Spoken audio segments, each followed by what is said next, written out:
ये पढ़ाई का जो तरीका है बिल्कुल ही अलग है बाकी जगह से। तो इसके लिए पेरेंट्स को कैसे राज़ी किया?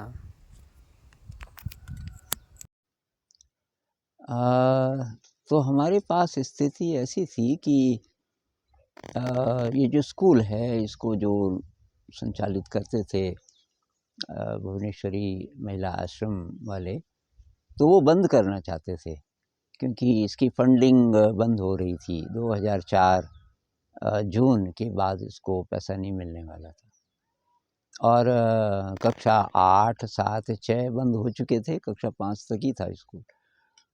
उस समय हम लोग आए, तो अब लोग चाहते थे कि स्कूल रहे, कम से कम 5 तक तो रहे, अब 3 क्लासें तो ख़त्म हो गई। तो एक तो ये कि पेरेंट्स चाहते थे कि स्कूल टूटे नहीं, स्कूल रहे। लेकिन दूसरी बात, हमने जब अपने प्रयोग शुरू किए, तो पेरेंट्स ने बोला ये क्या हो रहा है? क्योंकि पहले असेंबली होती थी, वो डम डम डम ड्रम बजता था और बच्चे लाइन में, जैसे और जगह भी होते हैं, लाइन में खड़े होते हैं जूता पहन के। और प्रार्थनाएँ तो कोई इंस्ट्रूमेंट नहीं बजते, प्रार्थनाएँ बहुत बेसुरे ढंग से गाई जाती हैं, 1-2 ही प्रार्थनाएँ आती हैं लोगों को, वही यहाँ भी था। अब हमने बैठ के शुरुआत की, बैठ के हारमोनियम, तबला, मजीरे, म्यूज़िकल इंस्ट्रूमेंट्स, तो उन्होंने कहा ये तो भजन कीर्तन करने लगे।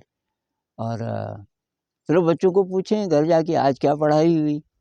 तो हमारे जो प्रैक्टिकल तरीके थे, बच्चों को पढ़ाई लगते नहीं थे, तो बोलते थे आज तो नहीं हुई पढ़ाई, आज तो हमने कुछ कागज़ फाड़े, गुरुजी ने कागज़ फाड़ के बताया, पता नहीं क्या बोल रहे थे, 1 बटा 2 1 बटा 3। उनको समझ तो आती थी बात, लेकिन वो भी उसका मखौली उड़ाते थे शुरुआत में। लेकिन असेंबली उनको अच्छी लगने लग गई। ये हमको समझ आई बात कि इनको ध्यान अच्छा लग रहा है बच्चों को, संगीत अच्छा लग रहा है, क्रिएटिव तरीके अच्छे लग रहे हैं, चाहे वो उसको पढ़ाई अभी नहीं भी मान रहे, कैसे मानेंगे? अभी अचानक चेंज आया था।